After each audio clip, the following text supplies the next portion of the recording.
Wigs for kids, what we. Yeah. Wigs for kids. Wigs Oh, for kids. And so, well, they said like Ox Love, they pitch most of the hair that they get.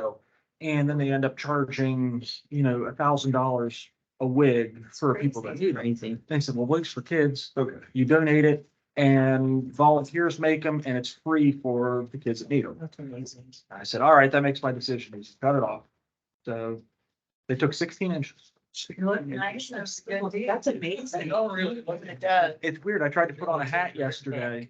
Right. I tried to put on a hat and with long hair, I'm trying to pull it through the thing. And so I already had my hand through the back of the hat. And I'm going like this. I'm going, oh, that's right. I can just put my hat on now. Yeah. And so, And so just think, all the time you're gonna save drying. brushing, getting the knots out. Oh, There was a time in college, I had the little of my back. Oh, Man, Should do. oh, yeah. I have a whole new respect. It's, Okay. it is quite the process. It's good, back then I Swear was to me. like, angles and everything. Oh, my God. Email last night. The part that always got me was, when you go to sleep and you lay, and it's now your shoulders on it, you gotta move your hair out of the way so you can lay down and. I Oh, haven't got this. At least your reason for cutting that is a lot, is a lot better than mine was. I had I guess my. That's why it's real job interview for an internship. Here a little bit. And I I called some I other, don't anticipate. student colleagues of mine that had interned at that But company. that. And I said, okay, you know this person, yeah, I said, okay, if I don't cut my hair, do I have a chance? Cases, he's all yes cases. What year was They're it? all over the board. I would have been. Okay. I don't think he'd even go to speak to any college, but he's almost as we go through. So, yeah. Based on what these interviews, got that. Sometimes you gotta shave up. Yeah, go ahead. My husband's in a review today. I cut his hair last night. He shaved. Usually it looks like that. But. Well, in a world with all Zoom calls and stuff, there's like, nobody can really test it or just not clean. I mean, that's. well, I chuckled because as soon as I got it done and I picked up my 5-year-old from preschool, it was funny watching the expression, of who's picking me up. So, Sorry. Okay.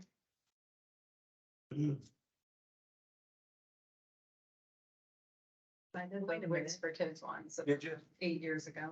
That's awesome. And it was this, what is I heard about. Yeah. I Well, don't think we. they- Got it all set up and I was set up with I had pigtails coming. I got pictures of it. I know, I forgot. And I forgot. before he started, he goes, We don't "Are you have it ready?" in front of I us. said, yeah. And he goes, are you sure that you're ready? Yes, cut it. So, So why is the problem stupid? Why do they grade it?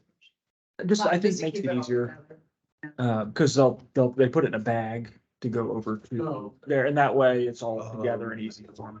Okay. And they can kind of see the length so that, they don't have different lengths. All right. I'd love to be able to grow that hair like that. I'll get that Hims or whatever those, those advertisements are. Yeah, I guess so. Everybody else is ready? At this time, we'd like to call the April 27th, 2023 meeting of the Ohio Elections Commission to order. First, order of business is to call the roll. Well, first of all, first order of business would be to swear in the two new members that are here today. It's a tradition that we've always done. So I would ask the two gentlemen who are the newest members to stand up and raise your right hand. And please don't do the thing that I recall seeing from Blazing Saddles, okay? State your name. We're supposed to state your name. I state your name. Stephen Gilman. You promise and swear to support the Constitution of the United States Promise and swear to support the Constitution of the United States and the Constitution of the State of Ohio and the Constitution of the State of Ohio and the laws of the State of Ohio, and the laws of the State of Ohio. and to faithfully discharge my duties as a member of the Ohio Elections Commission and faithfully discharge my duties as a member of the Ohio Elections Commission, to which I have been appointed by Governor Mike DeWine which I have been appointed by Governor Mike DeWine for the designated term, for the designated term. that I shall do so as I shall answer unto God. I shall do as I shall answer unto God. Thank you. Yeah, I didn't speak that. Thank you, gentlemen.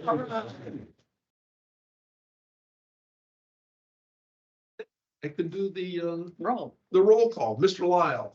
Here. Ms. Hagan. Present. Mr. Knight. Here. Mr. Kolke. Here. Mr. Caraway. Present. Vice Chair Tavares. Here. Chair Kaufman. Here. All members are present. Great. So the first order of business is the approval of the regular meeting minutes of April 13th, 2023. You've all had a chance to review, and I think there were nothing was sent to Mr. Richter, so Presumably they're ready to go. Chris did his magic to review. Is it the third or is it a take? Minutes. It's a type, you mean on the working agenda, it's the type one, April 13th. Yeah. Sorry, not to. No, you're pretty. Second. okay, we have a motion that's been duly seconded. All in favor, signify by saying aye. Opposed, same sign. Motion carries with a vote of 7-0. Just want to pass those down. Okay. The first, Chris did have a set. Never mind, don't sign that one then. There's another one coming. Already got his signature. What are we gonna do with this? that's mine and I'm gonna frame it. Well, There you go. let me finish it then. Madam Chair. You now have earned it. Thank you. Signature. Okay, Ernie. Okay, first order that of way. business. They need to. Yeah, okay. When this comes back, I'll sign it. But they can all sign it. First order of business is the group recommendations. The first section is dismissed for failure of service. They are cases 2021 S-002, 2021 S-028, 2021 S-029, 2021 S-033, and 2021 S-049. I think I misspoke. So the second one should be 2021 S-028. So those are all dismissed for failure of service. These are all matters where we have reached out on multiple occasions to try and contact the treasurer and the organization, both, and not been able to do so, and repeatedly got back mailings that have indicated either unable to move forward, undeliverable, moved, whatever the case may be. And so I'm making this recommendation. So no further actions. No, They're this dismissed. this is something that I would request action by the commission.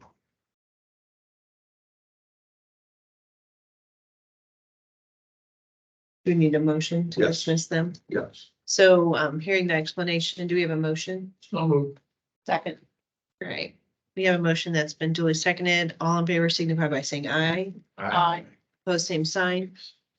Motion carries with a vote of 7-0. The next case is to set for hearing. That is case number 2021 S-025. I think we have Mr. Katz here and Mr. Richter can give us a review. Yeah, this is one that's been kind of pending out there for a while. You see my outline, the explanation. Ken and I reached out shortly after we originally set this, talking about campaign consultants and problems with those kind of things. There is an attorney who was working with the newer treasurer. The gentleman listed there as treasurer is newer than some of that other stuff. And talked with trying to do other things. It's finally come around to where we're finally dealing with it. I just think it's best to try and set it for a hearing. We'll send out notice and see, based on her allegations, try and I think she identified in some of her materials who her campaign consultant was, and try and have him subpoenaed to attend. Presumably he's still around, but that's the basis for my recommendation to set this matter. Mr. Katz, would you like to? address the commission. Good morning. I see you have a new setup going on. The court reporter today. She is with us digitally. So we think, Good morning, Brian Katz from the Secretary of State's office. No objections to anything the executive director said, just a question of, can you tell me the name of the consultants that might be subpoenaed? You don't have to do it right now, I can get that later. But otherwise. Yeah. Like the date of the hearing that will.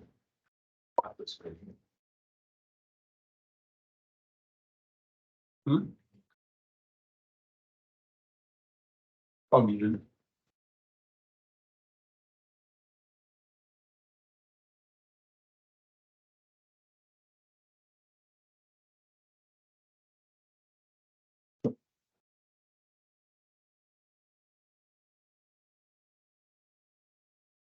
Thought I had a response from him or something. Maybe it was a telephone conversation I had with.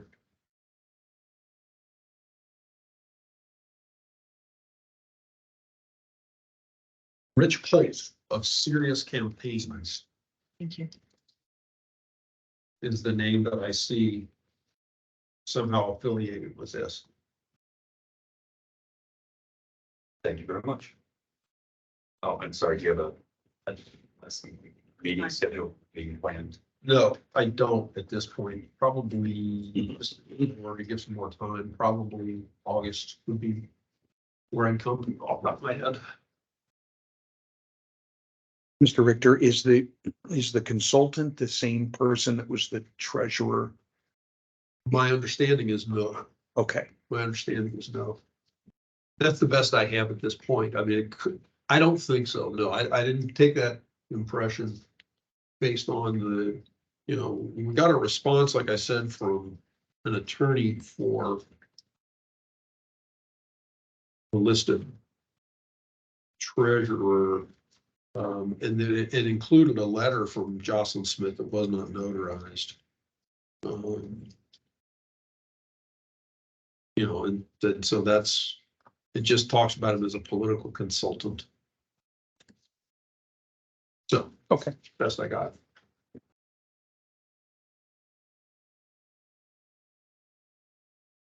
Any questions from commissioners? Just one other question. Mr. Richter, is Jerry Burrell still the treasurer to our knowledge? I think he's still listed as the treasurer, you know, yes.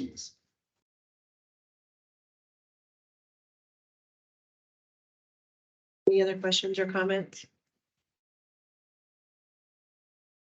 Any other comments from Mr. Richter? Nope. Okay. So hearing Mr. Richter's recommendation, do we have a motion? Second.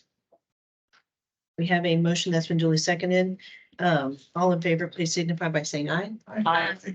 Opposed, same sign. Motion carries with a vote of 7-0. Right, anything else in the motion? Nope. Okay, so the next category is good cause category. These cases are 2023 R-028, 2023 R-029, 2023 R-030, and 2023 R-036. Mr. Richter? These are all, I'm double checking to make sure, because I think there's one. Are situations where the, campaign committee, was referred for late filing. The reports have been filed. The last one.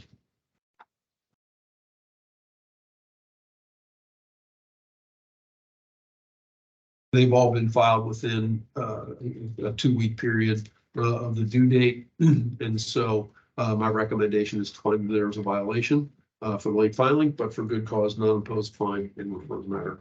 Not impose a fine or refer the matter for the prosecution. So moved. Second. All right, we have a motion that's been duly seconded. All in favor, signify by saying aye. Aye. Opposed, same sign. Motion carries with a vote of 7-0.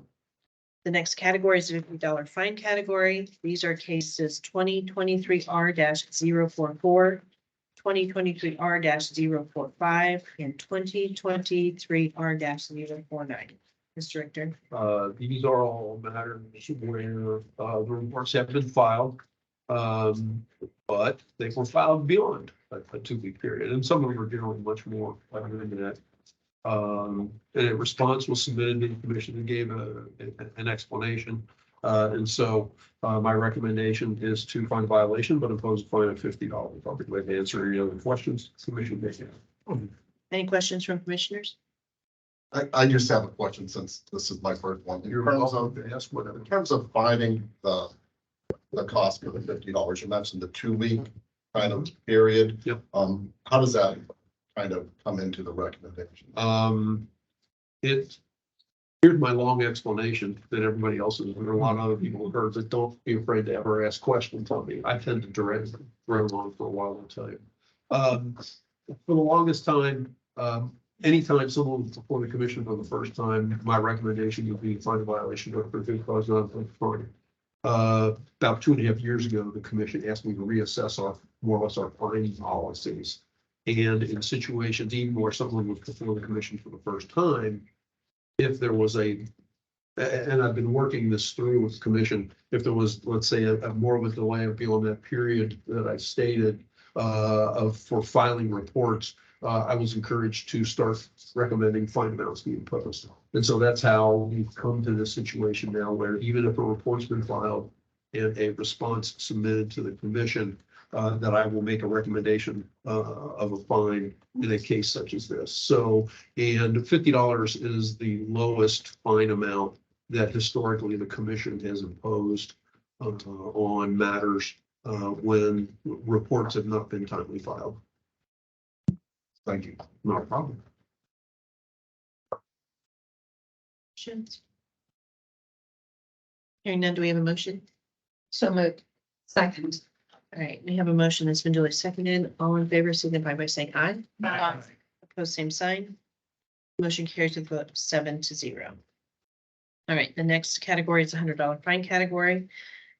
Case number 2021S-014 and 2023 R-050. Mr. Katz, would you like to address 2021 S-014? Good morning, thank you. I don't believe we'll have any additional comments beyond the executive director's going to say. Thank you. Yeah, there's two different circumstances here. In the first case that the chair just referenced, the candidate did file a response to the commission and has filed their report, but they had a prior violation with the commission, which we found good cause not to impose a fine.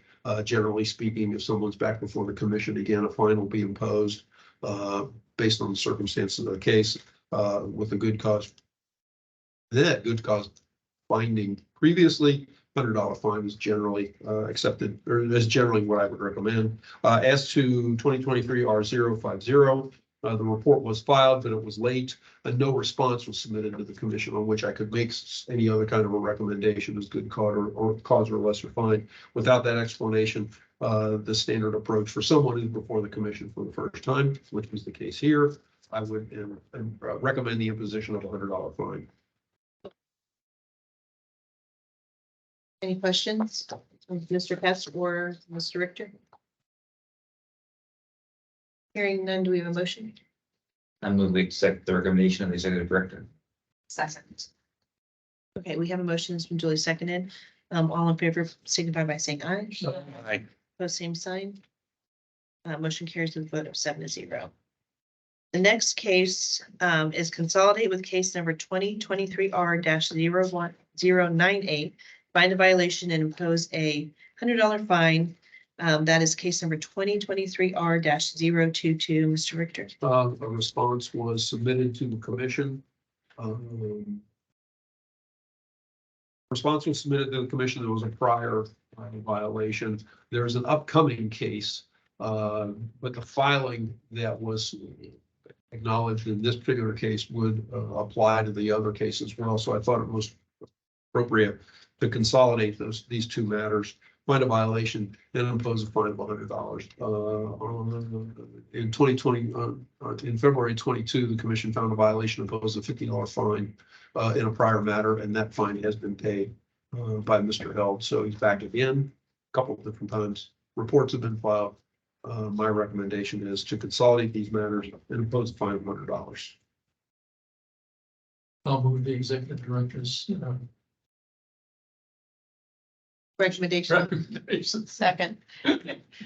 We have a motion that's been duly seconded. All in favor, signify by saying aye. Aye. Opposed, same sign. Motion carries with a vote of 7-0. The next case is case number 2023R-21. Consolidate with case number 2023R-097, find a violation and impose $100 fine. Circumstances are similar to the last case. There's an upcoming case that reports have been filed. A response has been submitted. And so I just thought it was most effective and appropriate to go ahead and consolidate these matters and recommend a $100 fine. The last matter addressed for this candidate and committee was in April 2022, in which we imposed a $50 fine that has also been paid by Mr. Hardy. Any questions? Second. All right, we have a motion that's been duly seconded. All in favor signify by saying aye. Aye. Opposed, same sign. Motion carries with a vote of 7-0.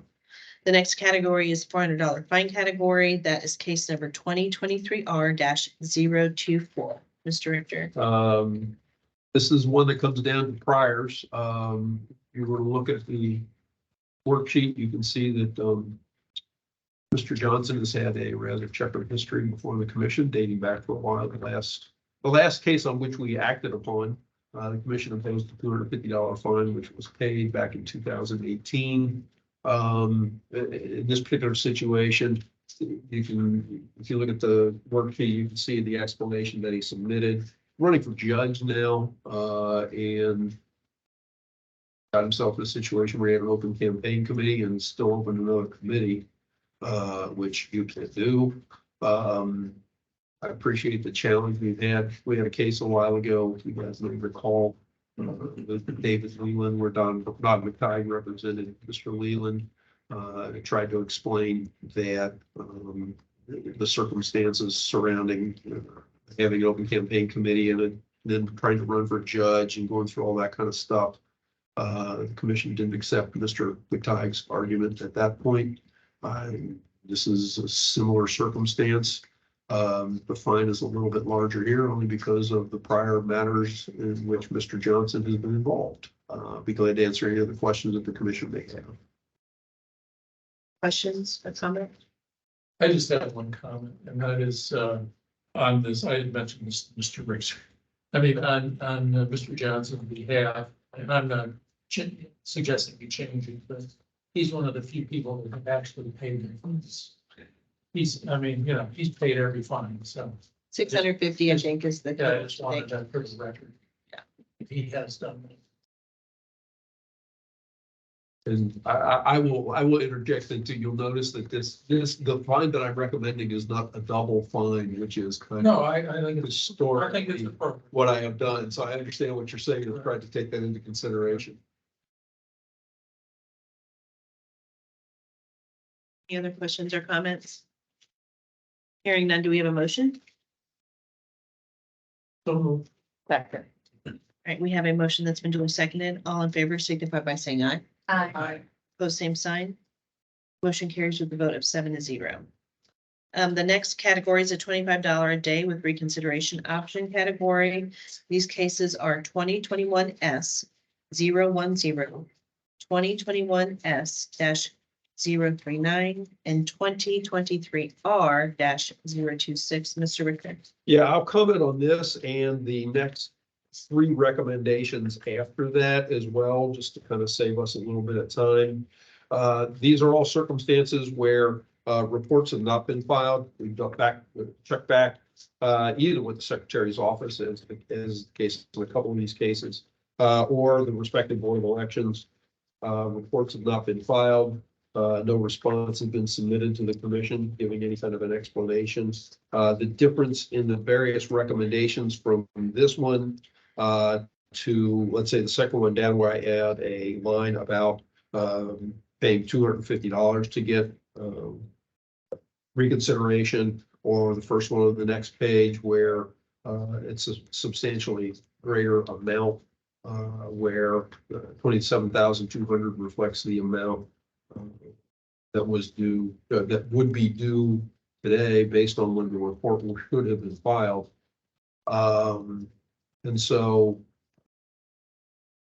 you know, these are all situations where the reports have not been filed. And so historically, we impose a per diem fine in these matters to hopefully get people's attention to get them to file those reports. And then we'll reconsider the matters if they file the reports and then come back and request reconsideration. I'll be glad to answer any of the questions that the commission may have. Mr. Katz, would you like to address the 2021 S 010 and 2021 S-039? Good morning again, but we have no additional comments. Thank you. All right. So on the $25 a day with reconsideration option, we have those three cases. Does anyone else have any other questions or comments? So it's $25 per day effective. Effective from when the report was due until such time as they file the report. And so these were all, well, the ones that came from the secretary's office were probably for either annual or post general reports in 2021. The 2023 R026 is for, check that, is for an addendum that the Cuyahoga County Board of Elections requested of that candidate. And the due date for that I've got listed as February 6, 2023. And so that's the $25 per day. Now, yeah, looking ahead to the one on the next page, again, that 27.2 reflects the amount that I calculated from the date that was due until today's date. And then the $100 a day, it goes from now, from this date on into the future until they file their report. Good question. Any other questions or comments? Hearing none, do we have a motion? Madam Chair, I move to accept the recommendation of the executive director. Second. All right, we have a motion that's been duly seconded. All in favor signify by saying aye. Aye. Opposed, same sign. Motion carries with a vote of 7-0. The next case is 2023 R-020, consolidate with case numbers 2022 R-585 and 2023 R-104. Find a violation and impose a fine of $25 a day with reconsideration option. My comment. Absolutely. Yeah. So anybody have a motion? That moved. Second. We have a motion that's been duly seconded. All in favor signify by saying aye. Aye. Post same sign. Motion carries with the vote of 7-0. The next case, several cases, $25 a day with reconsideration option with payment of $250. These are cases 2021 S-034, 2023 R-025, 2023 R-041, 2023 R-042, 2023 R-043, and 2023 R-048. We've heard Ms. Richter's comments. Any other questions?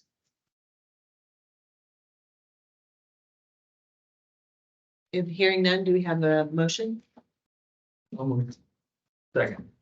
All right, we have a motion that's been duly seconded. All in favor signify by saying aye. Aye. Opposed, same sign. Motion carried with a vote of 7-0.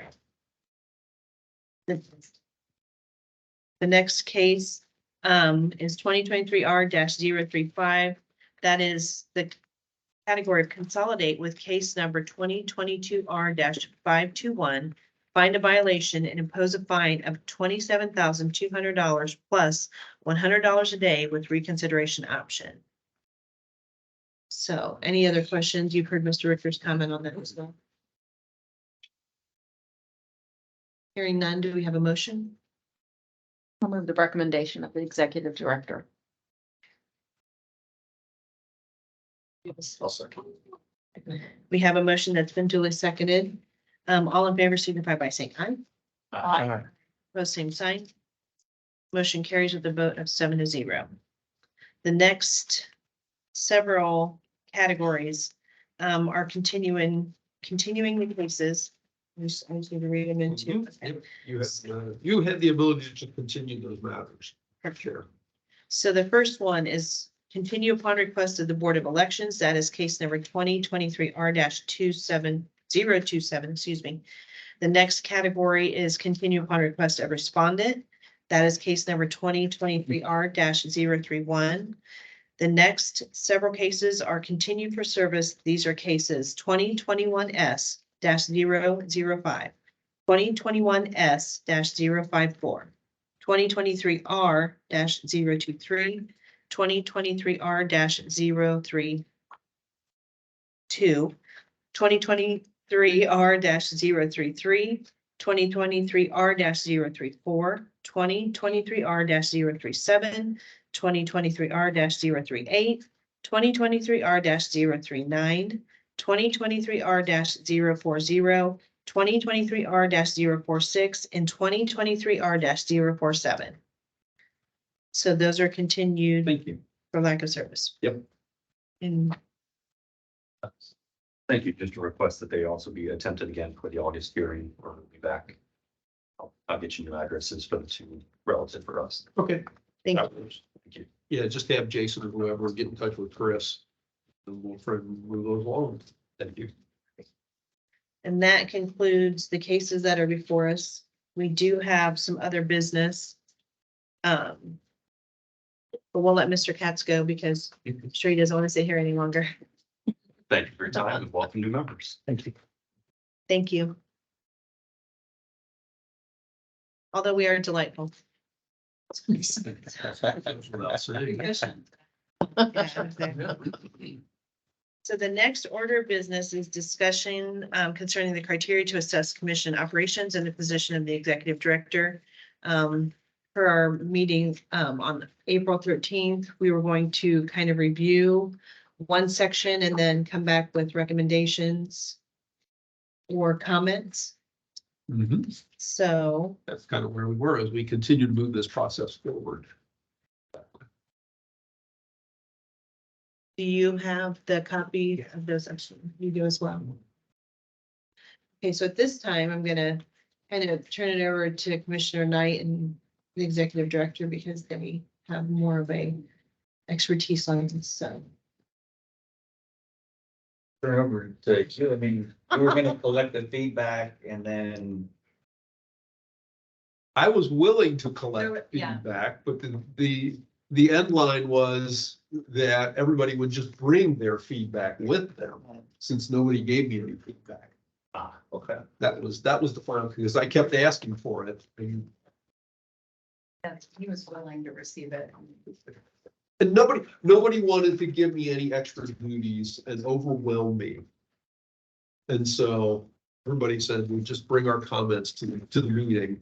And so here we are, we're at the meeting. And so that's where we stand. And I think as to Mr. Caraway and Mr. Kolke, you weren't directly discussed at the last meeting, but, as we discussed moving this process forward, it certainly was a matter of, okay, if new members were appointed, whatever you want to include is fine, but the commission kind of appreciated and considered you kind of be thrown into the mix here without any real background or anything that had happened previously. As a little bit of background, the commission, over the last few years, the commission has done a review of me and my position in December. And that was done this last December. And even at that, Ms. Hagan and Mr. Knight and Mr. Lyle were not on the commission at that point. Or no, I'm sorry. Yeah, Ms. Hagan, yeah, the three of them were. I don't know what I'm thinking. They were, but then we knew that you guys hadn't been around for that. And so, don't be shy about offering comment. If you have any comment based upon what's been presented to you, But I think it's just, we're trying to work through a process where at the end of the review, the commission just decided that it would be appropriate and reasonable to look into, I don't know, what do I want to say, setting some, formalizing and setting some parameters for the assessment. And so Mr. Knight and I met, had a conversation about doing some of these things. Mr. Knight came up with this document, came up with a couple of documents that you've been presented with them. I added a little bit, changed some things, not anything drastic. And so, you know, what we have before us is a document that presumably would be used by each of you to assess this position, me, as best you can the next time we go about doing an annual review, as a means of, you know, kind of putting your own thoughts there, and then presumably collating them to put together, let's say, a group assessment by putting them all together, and then discuss, you know, then commission members could discuss that on their own, because they, you know, that's one of the reasons why this commission has the ability to go into executive session, would be to do that kind of a review. Commission presumably would discuss it first amongst themselves and bring me in and discuss it ahead of time, or at that time, I should say, not ahead of time. So that's kind of where we are at this point. And you know, the commission members have seen this at the last couple of meetings. And we're just trying to move forward. If there's any comments on improvements to it, changes to it, additions, what have you, that's kind of what we're here for. Who would fill out the annual evaluation? Would it be the chair? Would it be each individual member? That's one of the things that we've kind of were discussing, but I think my expectation, I think, is that everybody would fill out theirs and then submit them, I would guess, to the chair. You're more than willing to submit them to me, and then I can make my own adjustments to them, but that's okay with all you guys. You know. That's a great idea. I can take it, no, and then presumably to the chair, and then the chair could, you know, collate them, as it were, and recirculate them to everybody for additional comment, and then eventually the discussion would be held, at least that's what I'm assuming, the discussion would be held with me at a meeting, presumably in December. And we kind of fell into December as an assessment period. There's nothing hard and fast that says that's when it has to be done. That's just when it's been done the last couple of years. Yeah, I would advocate that it be later because you're getting evaluated in the full year. Right. So, Correct. I'm sorry, Ernie, I didn't hear you. so I would advocate it being later because the evaluation for the full calendar year. Correct, okay, I just didn't hear the end of, okay. So we didn't really discuss the what Mr. Caraway just brought up. I mean, we've never had that discussion, have we? About Specifically, no. Right, so, Specifically, no. I think that's my impression, I think, is that we talked around it, I would say. And I think that the understanding was everybody would fill it out and then resubmit it. But you're right, we had not specifically, or I should say you guys, considering it's not me that's really participating in that. Presumably that's what you want to do, but that's what, you know, no, it has not been specifically identified. That seems to be the final polishing piece. right, We've been working through kind of the details of what the evaluations would be. There really hasn't historically been a set of details to be evaluated. We've had general conversations around that framework and then made a recommendation as a body. So I would think that would be the same, just on paper, we're evaluating it and then turning it in. so then. Right now, we're in the nitty-gritty. Okay. Oh, So I do have a clarification. So this is just an internal kind of assessment. This doesn't go external. So any recommendation is just something we're making to the chair or, I mean, is that was the intent or? It definitely, I think, has impacted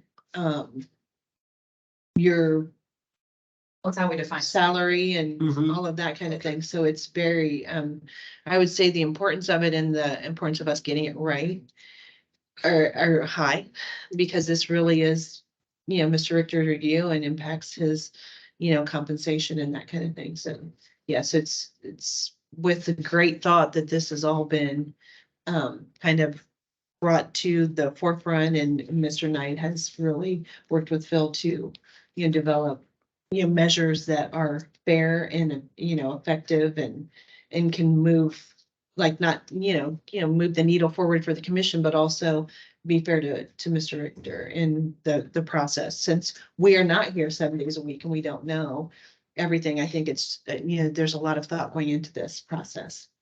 Madam Chair, Yes. I just want to give a little background information to the two newer commission members. There had been a large number of years, significant number of years where poor Mr. Richter didn't get an evaluation, didn't get any increases. And then several years ago, the commission members at that time started evaluating Mr. Richter. He was well below his peers with boards and commissions. And so in our last evaluation process, we tried to bump him up to bring him closer to where he needs to be based on his skills and talents, his looking at where his peers are and being fair to him, as the chair said. So that's why we wanted to move even more formal in how we do our evaluations, make sure that they're done on an annual basis. Thank you. Yeah, and I guess I will also add, kind of as an adjunct to that. When I have had reviews, it's been more, I honestly go, okay, we think you're doing a pretty good job. We thank you for your service.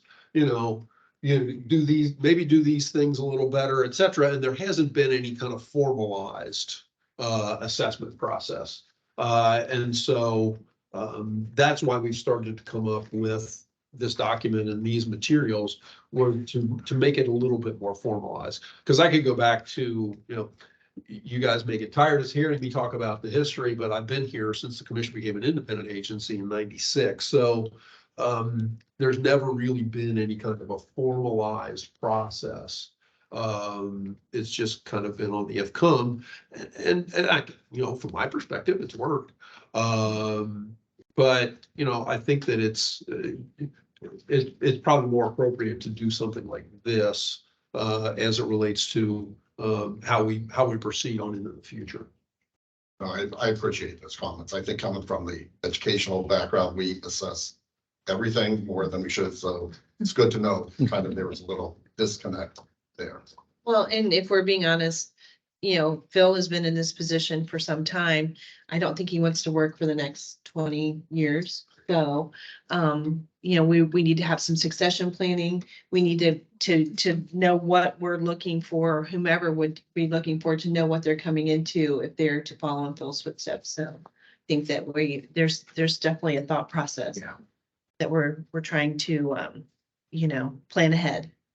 So, because I don't think that you could easily walk into this position or two positions, because he is actually fulfilling, two positions in one. So he does it quite seamlessly. So it looks easy, but I'm sure it is not. He makes it look easy. Yeah, He does. he really does. So, all right. So what other Madam comments? Chair, yeah, I had a few questions anyway, but I think we need to talk, at least for me, is on the succession planning, because I don't understand. I had mentioned it last time. And I understand it's in here. I understand succession planning, as I mentioned, in private sector. The only succession planning I'm aware of in the public sector is really leadership development, but we don't have anybody in the office. He's a one-man band, right? Because you have to be an attorney, so Chris couldn't take his job. I mean, Phil's position. So I'd like to get, at least from Phil and Ernie, their thoughts on what they're thinking about on succession, because I can't get my head around it, how it would work. Sure, I mean, succession plan isn't the perfect term. I mean, we can semantically define it however we like, but my perspective on it is that, you know, for whenever and for whatever reason, you know, Bill decides to do something else, you know, we need to have, sorry. We need to have as close to a plug and play ability for someone else to step in, right? What are the historical processes and procedures, like things we talked about, right, on earlier? Okay, well, if you're within 2 weeks, then you get no fine. Beyond 2 weeks, right? How are the ICWs created? I mean, just like there's a series of processes and procedures and infrastructure that, you know, I am relatively confident resides in Phil's head, right? And we need to create some level of infrastructure that the best we can enables a smooth transition when the time comes. And that's kind of, I defined that as succession planning on this. It could be, I don't matter what you call it, Fair enough, fair enough. Okay, yeah, that's. but that's the goal. That's what I was thinking as I approached. Yeah, I don't see it as new leadership development so much as setting the baseline and preparation for the role. So that when someone walks into it, they know what's expected of them. Shape it forward. Well, and so here's my question as well. Does it have to be one person doing both roles, or could we have like someone who's been in the office and doing, you know, has a great working knowledge? Could that become an executive director and then have a staff attorney and have that be 2 roles? If the staff attorney was willing to be administrative support to the executive director. And if we have the budget from the state to enable 2 positions. Yeah. And on that point, Madam Chair, I think that's why we've got to really take a look at succession planning, not for retirement or taking another position, but if something were to happen for a temporary leave for a period of time, we would not be able to operate because we don't have a second attorney on the staff. We only have 2 staff members. And that's not appropriate. I mean, if I look at all the other boards and commissions, there are other people that could step up into the role. We don't have that, and that's not good. It's not good for this commission. It's not good for the people who have cases before the commission or even the Secretary of State's office. So I think that's more than one reason why we should be advocating to have that second position, whether the executive director is a non-attorney and then you have a staff attorney, but you have to have at least one more person. Because anything could happen and we can't predict, but we're not prepared if something were to happen. This isn't like a private sector board where, you know, one of us could step in to the day-to-day by vote. I mean, there's just a void. We just can't operate. All due respect to Chris. No, So from a practical standpoint, and I'm not wishing any ill will, Phil, so please take this for. Say win the lottery, that's how I turn it around. Okay, very good, very good. Yeah, so you win the lottery and I you're out of here tomorrow. So from a practical standpoint, what happens? I hate to throw it into the chair, but is would the have to chair select and the somebody. co-chair now responsible for moving or? Can't imagine. That picture up. No, we would have to select somebody to replace him. And To hire an interim, one thing. Yeah. Yeah. You'd have to- Yeah, and I guess. weeks and weeks and weeks. How would we? Months and months and months. I mean, honestly. I guess if I was going to offer suggestions on that would be probably to reach out to persons that have worked with the commission, to get a possible person to come fill in. Reach out to someone like Brad Katz, Secretary of State's State's office, Don Bry, Don McTighe. I throw them out because they've worked with the commission for a long time. Not that they would do it, but they may be able to suggest someone, and maybe someone even from, let's say from their own firms. Because Don McTighe has elections, primarily does elections work. And it doesn't have a lot of people working under him. It has a couple and could make that kind of a recommendation. Obviously, Brian Katz over at the Secretary's office has some folks working under him. That might be a conflict of interest. Yeah. Certainly a perceived conflict of interest if Dr. McTighe walked in here to represent a client and one of his, ex That could, members is the executive director. that could, you're right. But at least it's someone that would have an understanding of campaign finance law. And, he may need to recuse himself from certain matters that come in. But somebody at, let's say, at least in terms of getting a lawyer, maybe somebody from the Franklin County Prosecutor's Office, or Franklin County, Delaware, somewhere around here. In terms of, but I guess those are the simple recommendations that I could have. So let me ask you this, has there ever been a time since you've been here, 34 years? No, not quite 34. You're 34 step. I have 30, I have 32 in the state system. Has A little more than, about 27 here. Has there ever been a time in that, say, 30 years that you've been absent for a period of time? Aside from going on vacations, no. You have? No. Okay. No. I've been able to, yeah. Okay, knock on when we say. Yeah. Yeah, Yeah.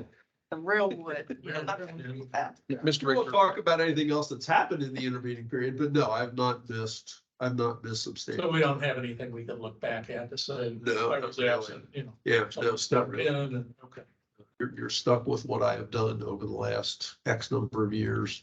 I'm sorry, go ahead, Mr. Carroll. no, so you fill in you take the two roles. When you were hired in the 90s, 90s, at the end of 95. has it always been you and Yeah. another person? So it's your knowledge, there's never been more than two staff members? 2.5. We had two. Two. Yeah, well, actually, we had two Okay. full-time persons. Okay. Oh, two full-time. It was, yeah, back in the early days, Okay. we had full-time persons. When the commission was created as an independent agency as of January 1 of 96, in the months leading, actually about a year and a half, 2 years leading up to that, I was the administrator for the commission, and I worked in the Secretary of State's office at the time. And at that point, legal services was provided by the Attorney General's office. When the commission became an independent agency, one of the things that they did, because both Bob Taft, who was then Secretary of State, and Lee Fisher, who was the Attorney General, I don't know if I want to say they didn't want the responsibilities, but they felt that there was a potential conflict with it being in the Secretary's office and the AG's office offering legal advice, that they wanted it totally independent. And so the commission was created, and it created a staff attorney where I am actually the legal counsel to the commission, separate and distinct from the Attorney General's office. There's only about 3 of us, I think, across the state that have the authority under statute to serve as the actual legal advisor to its body. Everybody else has to rely on the AG's office. Now, when appeals are made or other complaints are filed against us, we use the AG's office to represent us in court, but I'm the counsel to the commissions. And so initially I took it, I was the legal, staff attorney. But as I've said this before, when I was asked to take this position by 2 of the guys who were on the old commission, moving to the new commission, I want me to more or less, take care of day-to-day operations, I'm willing to do so. And that's what the budget allowed for at that point. And so, I brought along one person from the secretary's office as the secretary. We initially had hoped that a legal assistant who was doing a lot of the work that I do now was going to come with us, but she decided not to come and to leave the state for that matter. And so we hired another person full-time at that point. So we had two full-time persons, starting in 96, for about the first 12 years of the commission's operations.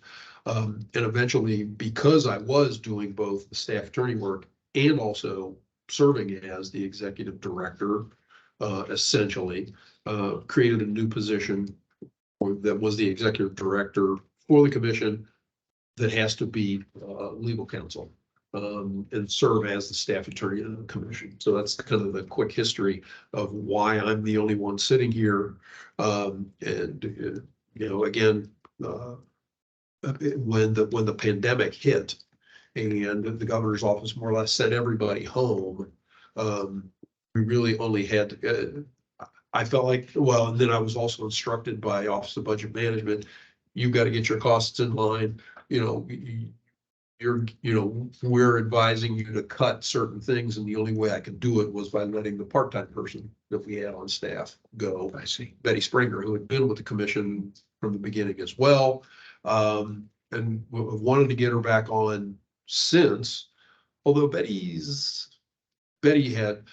retired, and then she was retired and rehired actually back in 2008 or no, was it 11? I thought it was more later than that, but in 2011, yeah, that would make sense. She would have started in the early 80s. And so I had to let her go. And so since that time, it's just been Chris and I handling the duties for commission, both, the day-to-day administrative stuff. And then also I'm doing that and acting as legal counsel, doing all the other stuff that you see. The ICW is assessing the cases, making recommendations. Because under the statute, the staff attorney is obligated to make recommendations on all matters that come before the commission, at least initially. And so that's why you've gotten the case, the work case that you've gotten, and the recommendation sheet, because I'm supposed to do that based on what the statutes obligate this position. Well, the staff attorney position to do, which is incorporated in the executive director's position. Madam Chair, if I could make a recommendation, I would suggest solely because of the budgetary confines, we might run a dual track on that to have, this is ideally what we think would benefit the commission and the operations of the commission, but this is maybe the reality of the budgetary constraints, in which case we look at the existing model and then work on getting that to the right, I don't want to say price point, but pay point that is attractive to get somebody qualified to do both. Because it seems as though Phil's been able to do both in the 40-hour work week and has handled it well, and he hasn't lost his hair. He's still, enjoying the job to some degree. At least he puts that off. You might just handle it well and keep it all under wraps. But I just, we wanted Betty to come back, haven't been able to achieve that. I think it's, we're dreaming if we think we're hiring an AD and an attorney at the level of education and experience that is necessary to run this body. So we may want to just have a dual track in place. And then as far as casting the net for future candidates, we did go through the process of, the board having the requirement to find the independent member of the commission. And maybe use that as a model. We did take it to, intentional, full, transparent option for applying, make it available on the website, and cast the net far and wide. That way we get the best and most qualified candidates and have at least the option for people to apply, whether they do or not. We may be the best kept secret in Ohio, a very small, quaint commission that operates very lean, but at least we would have it provided in a public way that's standard across the board. And, we may even consider previous commission members who are also attorneys that maybe are, moving into a different phase of their work life balance. My first thought, yeah. Mine too. Yeah, that's one another thing that I thought of as well. Just to reach out there. So, I agree, we should think about things on two tracks. Mhm. However, what I would push back on is I kind of feel like we're trying to make decisions on things right now. And certainly what I would advocate is, and kind of going back to what we're looking at, we're creating strategic goals. Mhm. And we should seriously consider pros and cons of different approaches. And that's a executive director role. And we should look to Phil with team to go consider the needs and come back with recommendations for us to consider. Because, I mean, to just sort of, you know, offer thoughts now, though, very good thoughts. You know, it's kind of just spur of the moment. It's not thought out. It's not strategic. Certainly, as I thought about this, I mean, I wanted to think strategically with, you know, the team to go back with a certain time frame to come back with, you know, hey, we thought through, we talked to people and here are the, you know, top 3 things that we think we could do for whatever. And we would recommend this and then have that conversation. At least that's how I would like this to operate. So we're thinking strategically, considering that a number of options. To get the first track in place first, and then, We can consider 2 tracks. but I'm saying like, if Yeah. we don't have the first track, I mean, if we don't even know what we're looking at, I think, Yeah, it's hard to know, yeah. yeah. So then if we Culture. lock it, if we lock in the first, you know, the set of expectations for what's going on now, then we can figure out what we need To going forward. And And if we're taking the second track, we need to be prepared to lobby the legislature for Yes. additional finances. Yes. Otherwise, we're just wishing and hoping. which is a very in-depth sort of requirement. That was gonna be one, my next question is, so do we ask the executive department for, like, do we independently go to the finance chairs and ask? I mean, how does that? The ED makes those Okay. requests. Yeah, I mean, I actually did send it testimony on Tuesday. Okay. So our budget is moving forward for this process. And I have said before, and I haven't done it yet. I haven't felt an urgent need to reach back out to my budget analyst.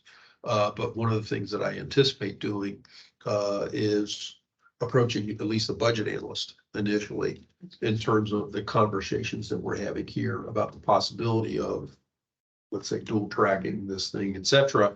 And one of the other things that I now will make a point of is when I originally put the budget request that's going through now, I had fairly decent conversations with my budget analyst about, you know, the alternate positions and indicating to them that I didn't know I couldn't really say what the ramifications were going to be. Because let's say that they had appointed, and with all due respect, Mr. Kolke appointed a Democrat or Republican that lived in the apartments just across the way. So all we had to do was just, you know, have them walk 5 minutes over here, like Mr. Beatty, who was, you know, just down the hall. Well, what I feared, I don't know if I want to say what I feared, but what I had concerns about has come to fruition, whereas Mr. Kolke is the alternate from Cleveland. He's the alternate. He's the So alternate. you're not the full No, commission No, member. he's the So he's alternate. here because they don't have an appointment yet. That is Right. correct. Oh, I wasn't aware of that. That is Okay. correct. And the other alternate, I believe, is from Cincinnati. And so. Who you'll get to meet next. Who will we do next? And so all of a sudden, you know. And then I'm gonna before you start. We usually give the benefit of the doubt on the first offense. Well, you know, It's really not an infraction. but Good cause. the concerns that I had have come to fruition in that instead of just having $150 per day, which, you know, I mean, it is what it is, it's not the end of the world. Now we have all the other additional expenses that go along with someone traveling down from Right. Cleveland that I tried to express to my budget analyst that was a real possibility. Well, it has now come to fruition. And so now, along with reaching back out to him and say, hey, you know, suggestions for how to move forward, you know, in terms of what we've talked about here, in terms of my position, the staff attorney, et cetera. I also now have what I had concerns about has now come to fruition. Yeah, in terms of the commission's budget, and I'll take any suggestions you may want to give me on dealing with that, considering what I've we got one. ended up I've got one. proposing. I've got one. I think we need to go directly to the members of the finance committee and share what we need, not, based on some arbitrary 10% cut, flat funding, whatever. We didn't decide to bring additional members to the commission. There was no budget to bring additional members to the commission. That wasn't our doing. It was the legislature's doing. And because they did it, they need to make sure that it is funded. But you We shouldn't select people from Central Ohio just to make it easy on our budget. Right. It should be reflective of the state of Ohio to bring in different perspectives, et cetera. So I think I just saw Chairman Olslager as I was coming in. And I'm more than willing to talk to him as a member of this commission. Mhm. I think we talked to the finance chair in the Senate, because it's in the Senate now. They're gonna have to come together with what the House does and what the Senate does, but I think we share with them what we need. Mhm. And the reality is, we really should have had a second person, staff attorney, even if both were attorneys, that's fine. But at least to have that second position, because you're very fortunate, you're a healthy person. But if somebody else had been the commission ED, they might have been sick sometimes. Right. And we would have had our commission work backed up. So I think we have to take these dual tracks, and we're right in the middle of the budget. We need to try and get it to the members of the legislature. I appreciate your great relationship with the budget analysts, but in the Oh, scheme of things, they're the ones that make the decision. And that's, do you want to get Understood. big or you Yeah. want to settle, say, And a Yes. handful of decision makers, seeing the problem and solution. The House moved their budget yesterday, I know, so the clock, I guess, is ticking. ticking. Yeah. So, Mr. Richter, do you know, as far as budgetary impact, I know I guess there's still another person to be named. Correct. Okay. Yes. Another permanent person. Now that the picture is being painted a little further, do you have an estimation of additional appropriations that you would need? When I addressed the House committee and did testimony there, at that point, and it had nothing to do with dual tracking, et cetera, my request to them was an additional $25,000. And that, I believe, would allow us to bring back the part-time person. That wouldn't give us an additional full-time person, just the part-time person back. That's the number that I suggested at that point. And cover the cost of the alternate members or no? Yeah, that would have covered that, because that's the amount that I had suggested originally to the OBM when I was originally required to put in my budget numbers. So that's Did they kind of keep it? where I was. Did they give you the 25 in the House budget? I don't know. I haven't, I did not look at or see what came out of the House, so I don't know the answer to that. I don't know the answer. I don't know how to find it, so maybe you would, okay. The one final question, I apologize, the revenue levy or the fines levied by this commission, do those go in the general revenue or are they in a rotary fund here? They come back to the Elections Commission fund, and our budget is made up of, if you look at our budget, off the top of my head, I can't think of the number that they gave us, around $630,000 is what the annual budget is for the commission. About 430 of that comes from the general fund, and about 200,000 of that comes from the Elections Commission fund. I So see. it's about a 2/3, 1/3 breakout between what the Elections Commission fund pays for and what we get out of the general revenue fund. Okay.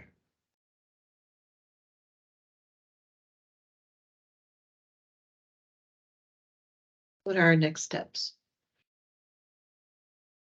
If you're wanting to run the dual track, I would say we need to also have an estimation of what that budget might look like for having two persons at that level of a more kind of executive style staff. In addition to Chris and the admin and any inflation that might occur between now and receiving that. Yeah, So, I mean, so we're making the assumption that splitting the role is the right way to go. That may not be the best approach. As an example, maybe it's, as opposed to, it's a junior attorney who helps, right, take up some of the legal work, but and thereby frees up an executive director / staff attorney to do more of the director stuff, right? I mean, there's a lot of different ways to oh, yeah. approach it. And we might have a more successful time if we went in with something that, you know, wasn't two executive level roles. I mean, I'm a fiscal conservative. I like this model, but I don't want to work you two to the bone. I- Well, and I don't, But I don't, if we're I- defining I it know. the other way, then we need to have the dollars out. Yeah. To support it. That's all I'm saying. You know, and I will throw out there too, in terms of how I take the job. And, you know, Chris can certainly comment here, without any repercussions from me.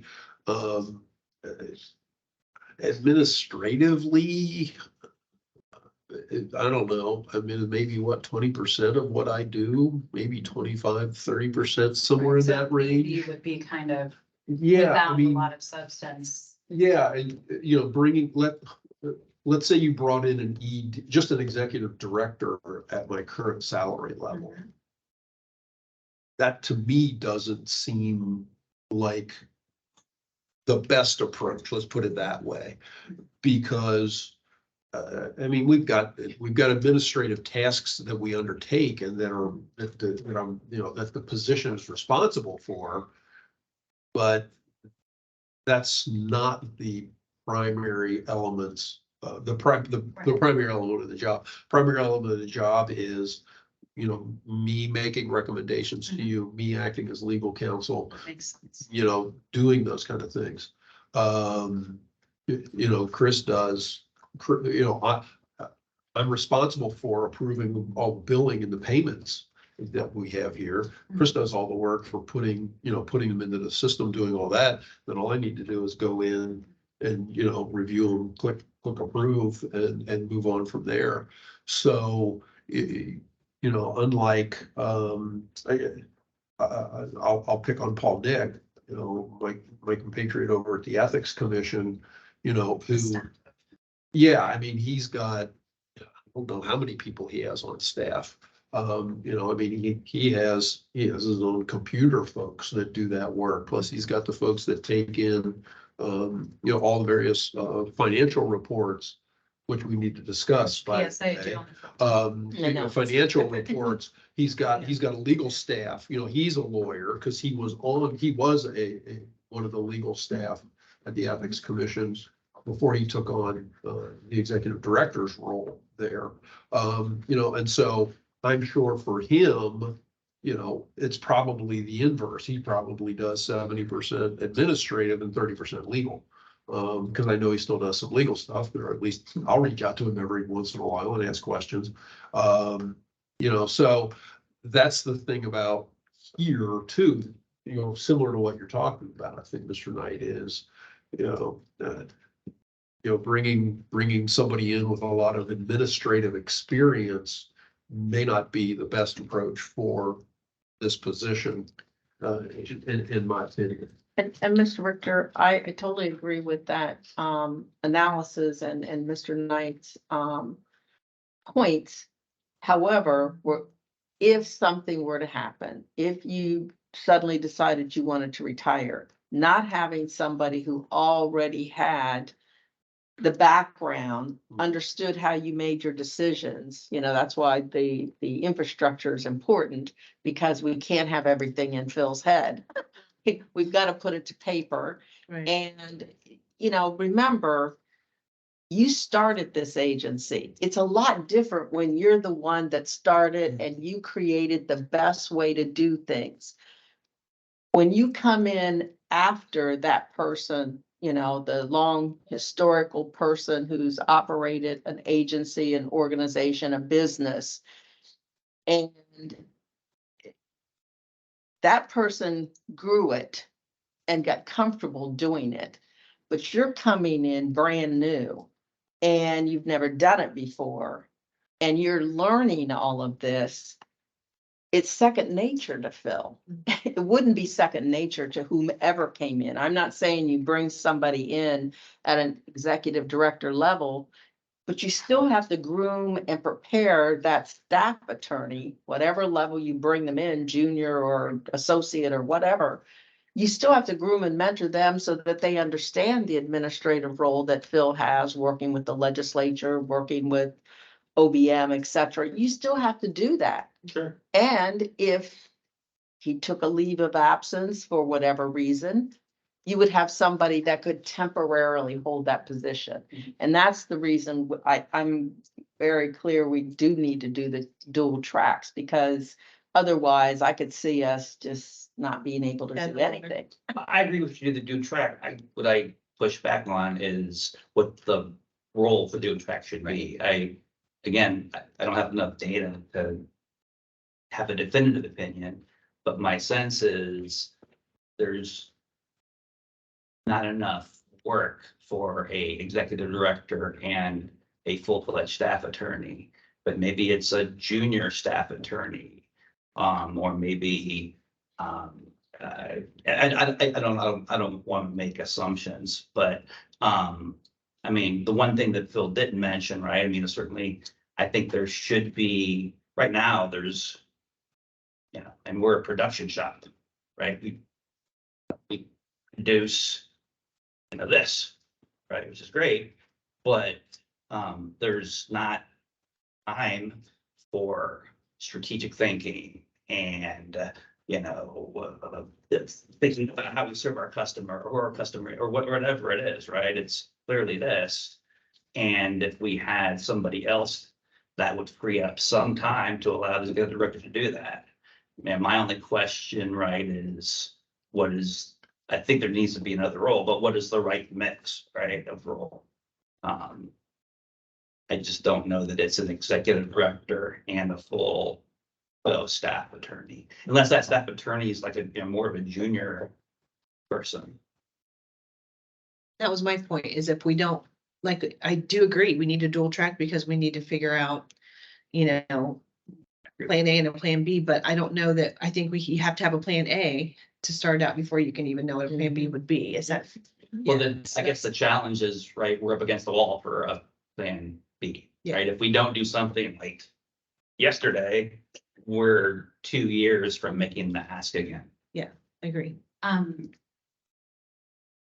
think that we're a very compassionate commission that wants to look out for the best interest of the executive director and the full team.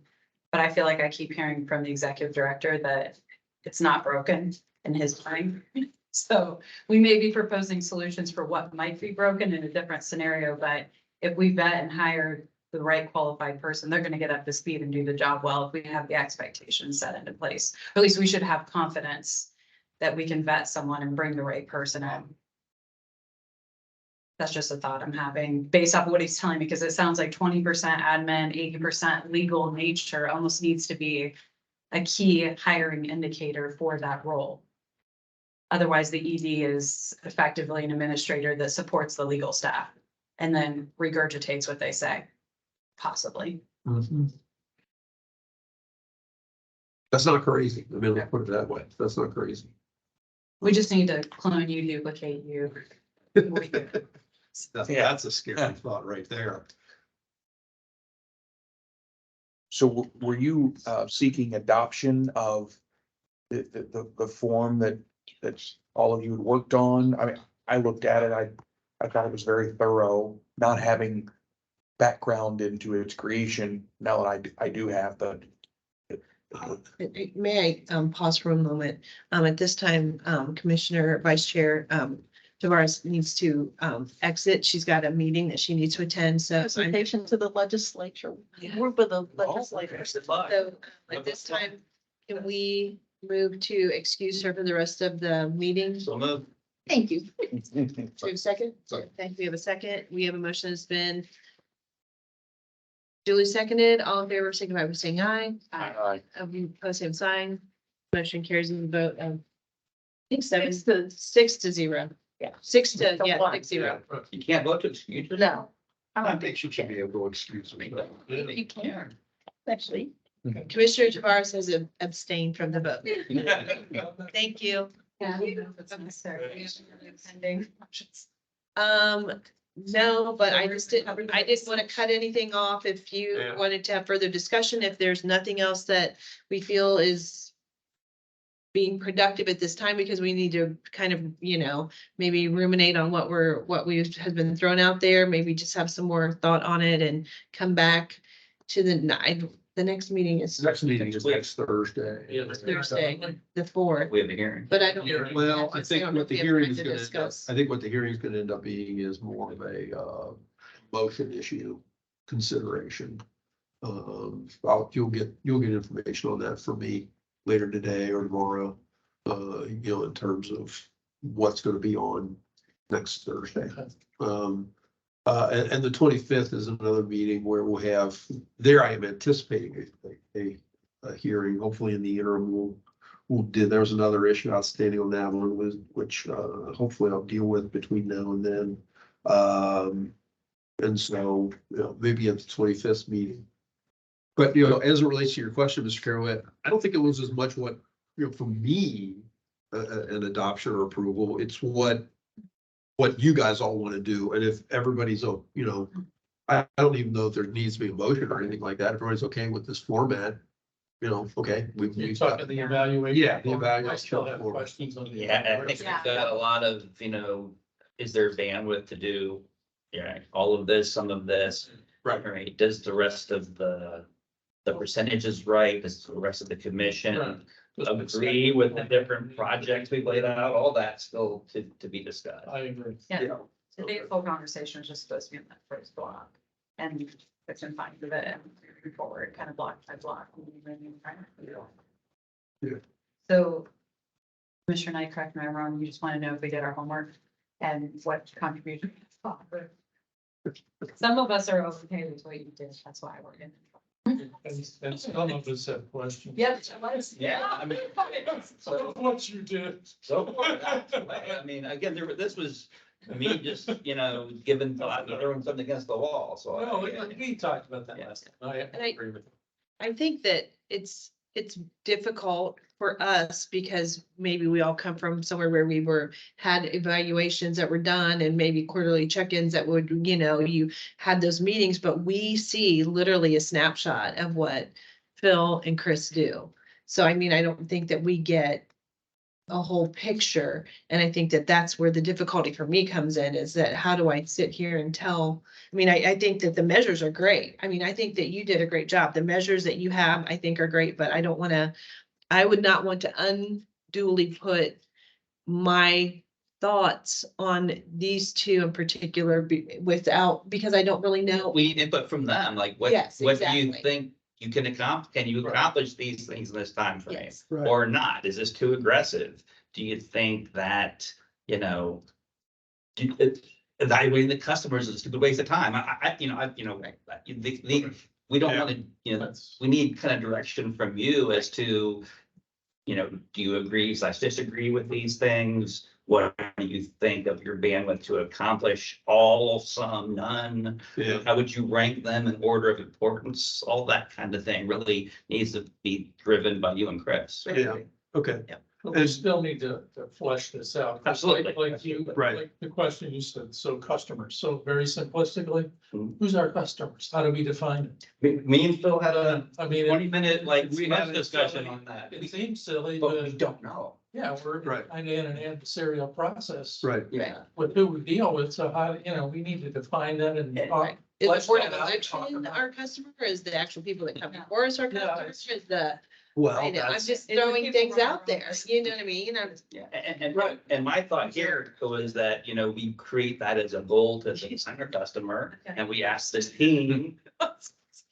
By how, like quarter, whatever, to come back with their thoughts, and then we discuss, and then we develop, a document that defines what our customers are. I think that's something that we should do at some point, because every organization should define the customer and how they serve them.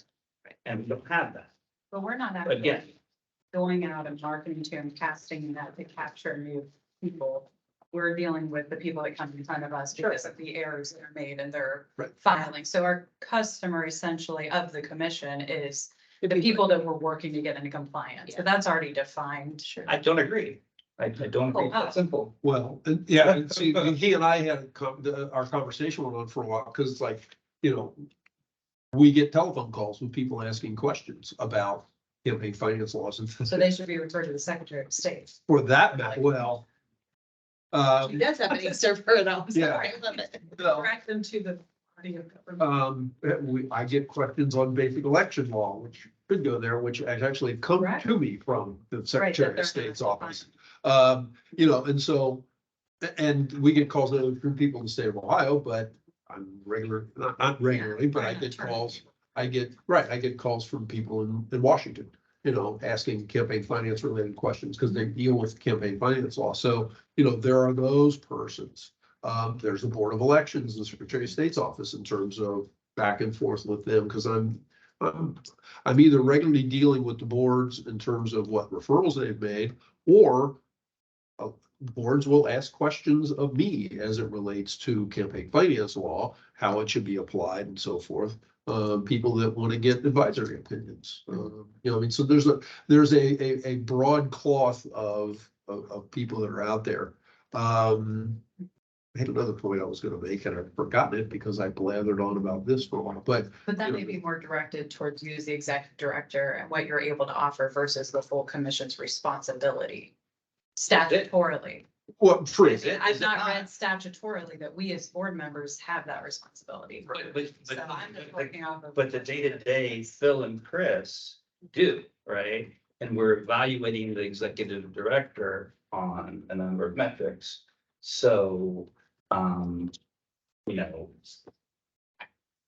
me, we should have a very well-defined, who is our customer, and by customer tiers. And maybe certain groups, we determine are not our customer. So, when they approach, we said minimal times. I don't know the answer. But it's, to me, we should have a defined customer, customers, and we don't. That is. Yeah, that's fair.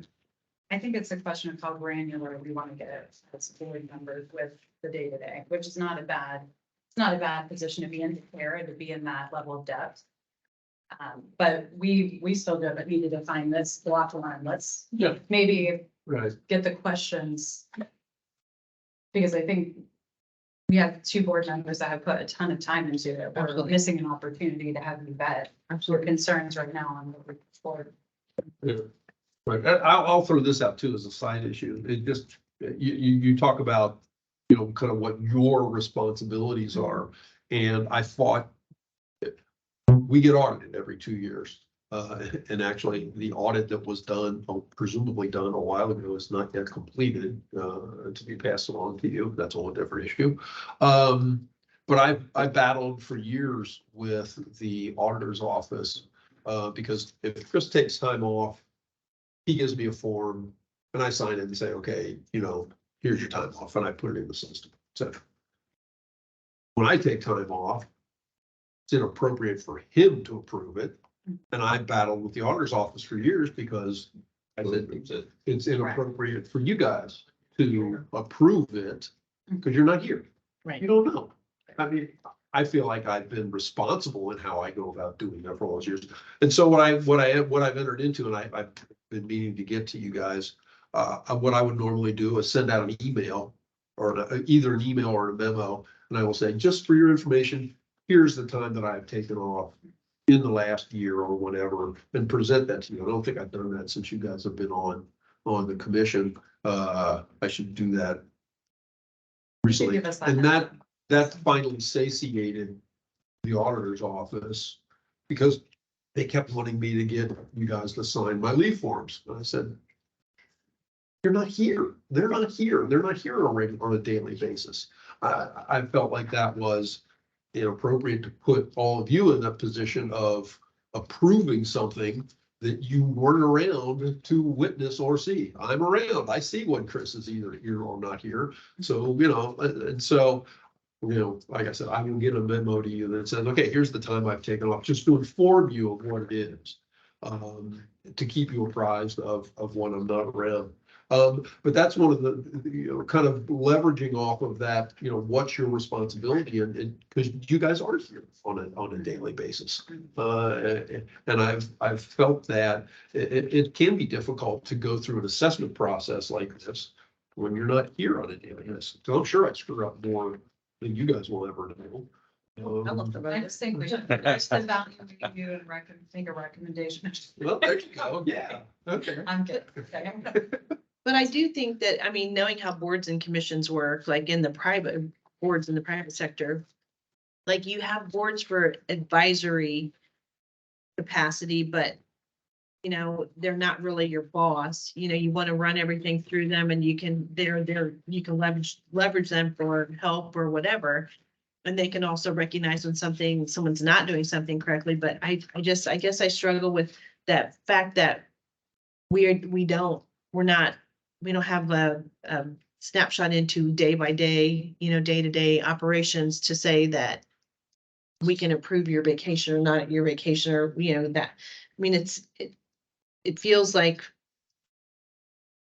we're trying to tell you to do something when we don't really know what it all is entailed in that. So Right. I that's my problem with it. So maybe like to Ernie's point, we need to have a better idea of what you do, or how can we make recommendations on what you should do? That makes sense? Mhm. So, And John, you haven't shared with me. John, would you like to? On the first section, you hit us with. I just really on that, we talked about most of them. I guess I used to go back to profits. Because I told you last time I was confused. I'm probably more confused now as to where. Can we just take a 5-minute, like? You're the chair. You're the chair. Let's do it. I would like at this time take a 5-minute rundown to run across the street, as you said earlier, and be back in 5 minutes so we can, give your, your questions the attention that you deserve. So we're gonna take a 5-minute recess. It is 11:45, so let's be back here at 11:50. So and as Please. the newbie, is there a restroom? Yes. That's great, yeah. Sorry. That's the across the street. You're just Across the street, I'm like, No. That's what Mr. Caraway said. He was running across the street and I figured it was just across the hall. So. I And I'm getting a coffee. Do you want a black coffee? No, I'm good. Okay. Thank you. You being too wired up now? Yeah, no, not necessarily. Is it for my social security card? It's a budget, so you can get some. You know, it's freezing in here. Well, see, this. No, I think as long as I've got. That is fine. Look at the first copy. Right. In so you so I just look. I've got My it account just, like. and usually we're, Yeah, the call in the Calvary, I get better. not a problem. Okay. Um, That I originally had done that. what- but what just. Is she, that's what. like the day? Yeah, no, not Yeah, a I problem. figured It's just that I- Okay, I what grade apologize is for she? some of the First redundancies. grade. That like, as far as like your. Oh, you got first graders. You might. Yeah, before and all that stuff. Once So, yeah, there's always, It's can all. you pick up Luca today? Yeah. Yeah, exactly. My mom About has 5 the times. twins. Well, and the reason I say it's. And Okay. they get Um, especially but Buffy. yes, I will. So I I will don't do my care driver's by license them today. melting down. Just. Yeah. Maybe Or my I can dad just take next a week. picture of it. Yeah, that's fine. Just take a picture of it and send it. Once I get you into Oaks, you'll have your normal screen like this that Yeah. it's got Yeah, I my remember pay. Oaks. It's been a while since I've It's just Chris, clicking in and doing that. Chris and Yes. Steve, I'm looking at my emails. I just got an email from enterpriseidentity@ohio.gov. Your account credentials, what does it say? Your account has been reactivated. Reactivated. So you're reactivated. And Mr. Colkey's account credentials have been established. Now, the last time I was I- reactivated, there was some parking reimbursements that I had that were like 3 years old. And as soon as I reactivated my Oaks number, Yeah. like $50 hit my bank account. Oh, there I'm you just go. wondering if I had any old stuff. Yeah, I got an email from Megan at, Oh, that reminds me, I need that. from Megan over at the governor's office that she approved of. Oh, you got that? Okay. Well, now we know what was holding up, you and Mr. Colkey looking into it yesterday and not getting Yeah, and while you guys were acknowledgement talking, I that they actually been created. logged into Oaks to see if they were in there yet. I didn't. Yeah. Which is another whole joy of the system. We go through these various joys of the system. Chris goes through all the efforts of, putting people online and going, okay, guess who approves his work? It's fine. He does. Yeah, and how could he, I mean, he's doing the best he can, but he's also, the check on the. Right. There's no. Your account credentials have been created, so you are now in the state system, by the way. I was looking at my email. Like go on to the Oaks and or call and get a password. Yeah, you are now on the system. Let's see. Yeah, this is. It came to me, what I'm gonna do is. Yeah. I've been blessed to have all of my children in meetings and never have. If they're fed dry with mom, they're usually happy. There you go. It's been. I just forwarded to your email, the email I got. Gotcha. So you have, there's a temporary password that has been created for you out there. Okay. So you, according to the state, you now exist. Which I don't know exactly what that means or whether it's good or bad, but That's who you talk to. exactly. Are we paused? Yeah, well, I hope so. Good question. Yes. Chris walked by it, so I'm guessing he did that. Just watch enough for you guys. Yeah, we need all the help we can get.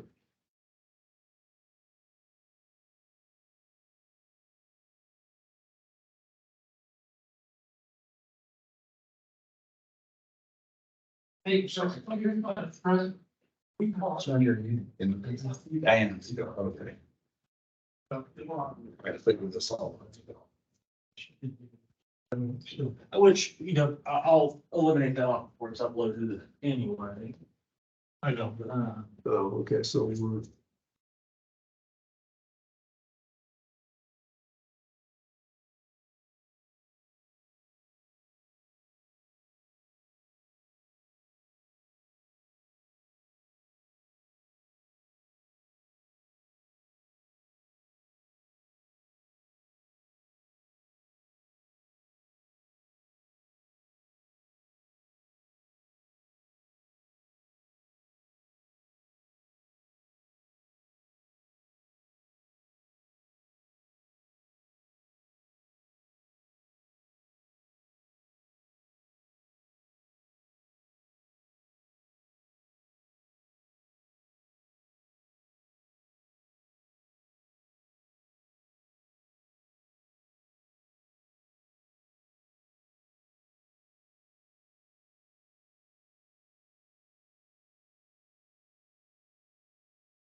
we'll go back into session order.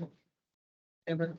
I know, Ms. Hagan needs to leave, so let's, turn it over to Mr. Lyle. Yeah, I'll be quick then. I just, we're just dealing with this first block here. Is that what we're dealing with? Correct.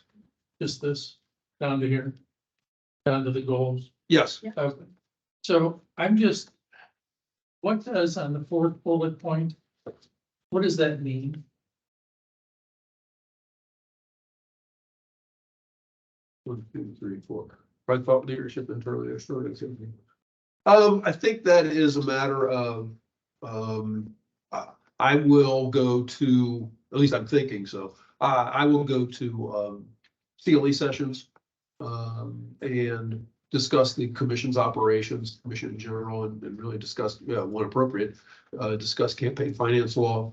I think there are times when it hasn't happened that often where I may go give testimony to the General Assembly on issues that hasn't occurred in a while. But Are you at least in putting on terms of CLC or CL? CLEs, Sorry. continuing legal education sessions, Okay. yeah.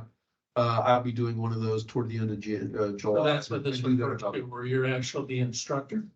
Yeah, I am the speaker on behalf of the commission to either the boards of elections or lawyers who are getting CLEs. The Secretary of State's office has an education component that board members and the deputy and director are required to, I think they're required to get hours that primarily I think they get them at either the annual or semi-annual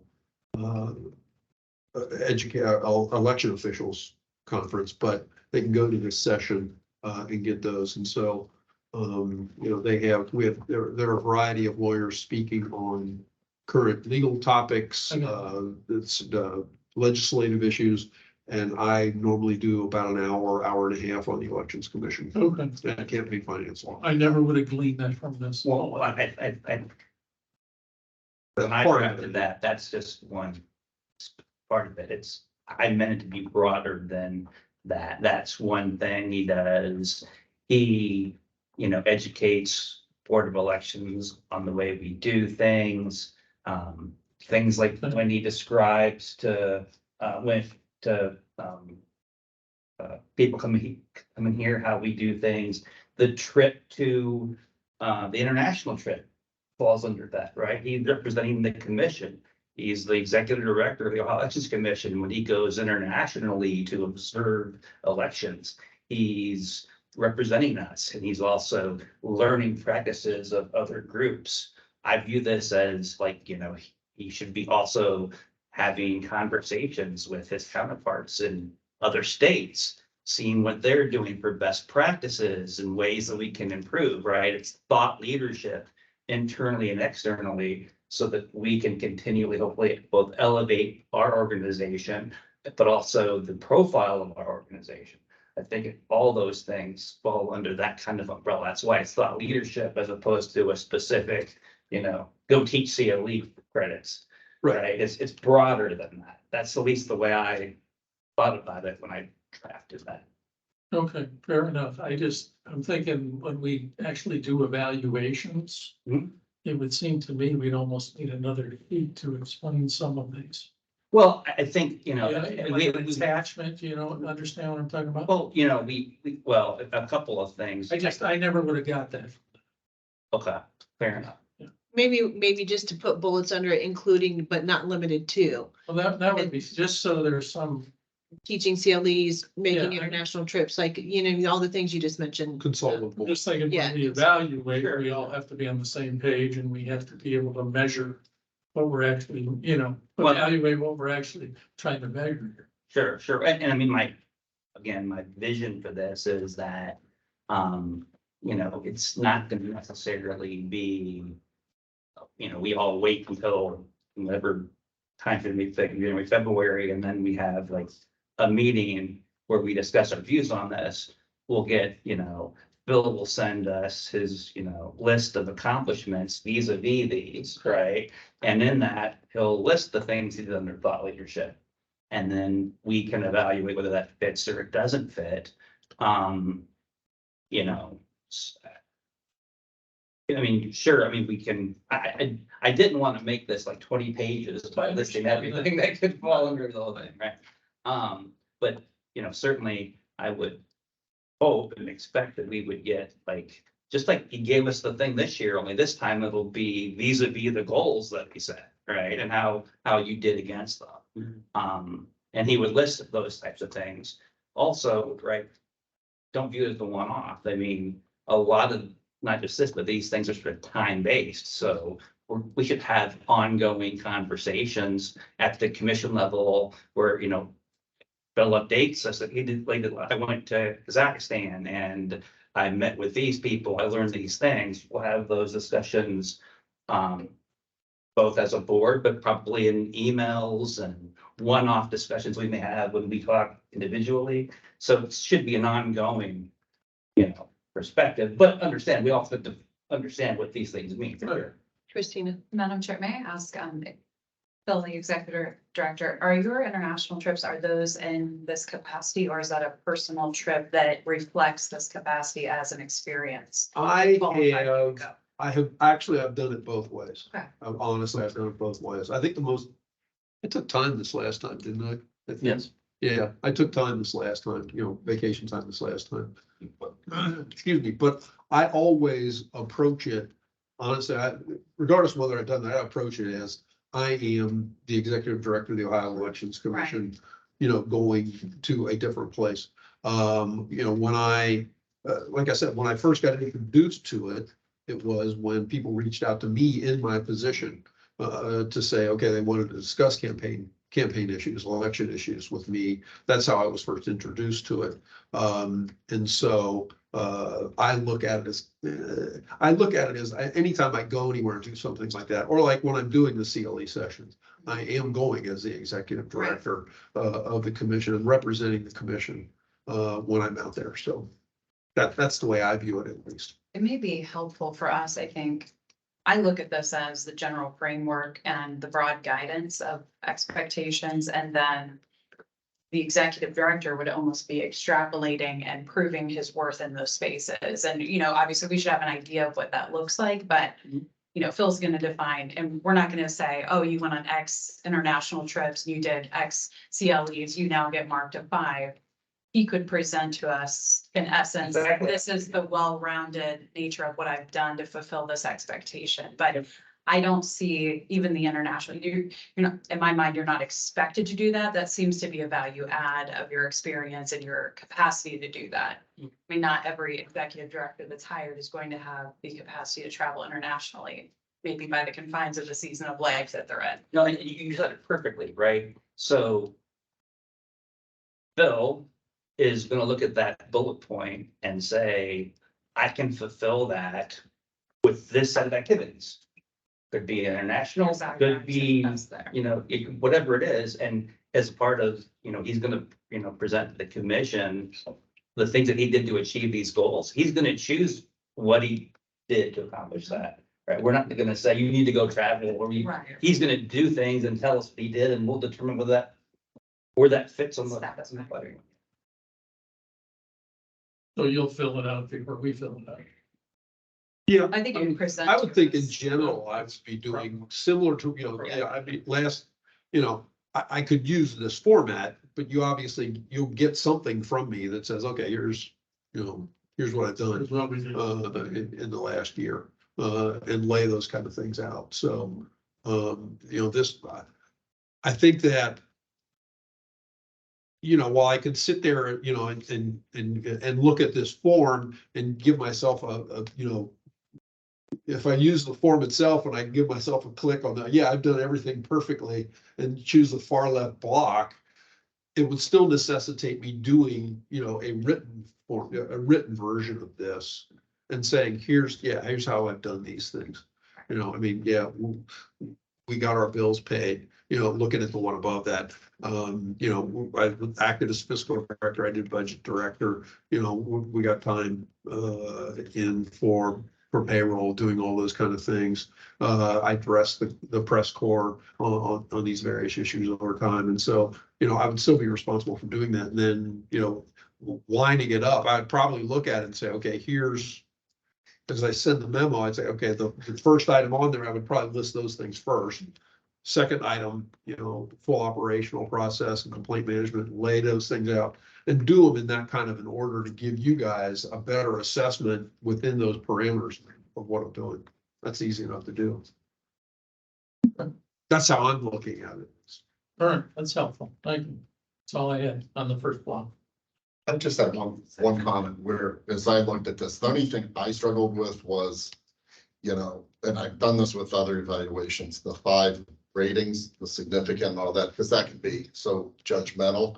I often found it's often better to kind of put a definition so we all know what significantly looks like, kind of like a rubric where these are in there. And I thought kind of what Ernie had mentioned, and then when he defined what he thought leadership looked like, there could be these blocks that get you all the way to significant, then above and leads.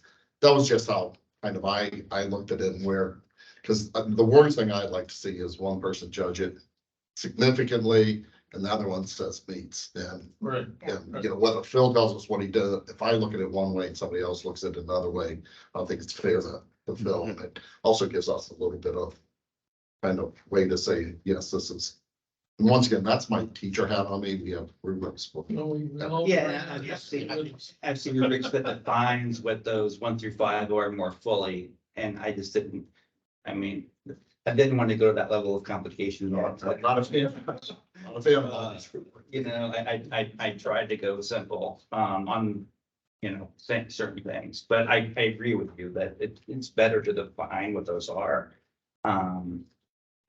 Yeah, I was just thinking when you kind of work through that, it made perfect sense when you work through that. It provides thought leadership that really kind of filled in a lot of blanks for me. Good, thank you. Any other discussion? Comments, questions? So the next step, are we going to? So we went through operations management, excuse me. So the next block that we can cover the next time is strategic thinking. We all feel good about that? Okay.